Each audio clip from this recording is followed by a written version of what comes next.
Dubai founder Sheikh రషీద్ను ఒక్కసారి తన దేశ భవిష్యత్తు గురించి అడిగారు. అప్పుడు అతను ఏం చెప్పాడంటే, నా గ్రాండ్ ఫాదర్ ఒక ఒంటె మీద ప్రయాణించాడు, నా తండ్రి ఒంటెను నడిపాడు, నేను మెర్సిడోస్ కార్ని నడుపుతాను, నా కొడుకు ల్యాండ్ రోవర్ కార్ని నడుపుతాడు, నా మనవడు ల్యాండ్ రోవర్ నడుపుతాడు, నా మునిమనవడు మళ్ళీ ఒంటె మీద స్వారీ చేస్తాడు. ఎందుకని అడిగినప్పుడు అతనేం చెప్పాడంటే, hard times creates strong men, strong men creates easy times creates week men, and weak men creates hard times. చాలా మందికి ఇది అర్థం కాదు, కానీ మీరు వారియర్స్ గా ఎదగాలి, నాట్ పారాసైట్స్. హిస్టరీ దానిని ప్రూవ్ చేస్తుంది.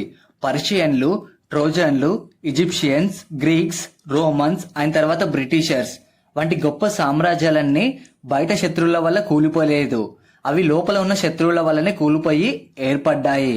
మీరు ద వర్షన్ ఆఫ్ యూ పేజీని ఫాలో అవ్వకపోతే మీరు మళ్ళీ నన్ను చూడలేరు. అందుకే ఇప్పుడే ఫాలో చేసుకోండి. ఆల్రెడీ ఫాలో అయి ఉంటే కంగ్రాట్స్, మీరు ప్రతిరోజు గ్రో అవుతున్నారు. మన ఈ జర్నీ మర్చిపోకు, రేపటి కోసం.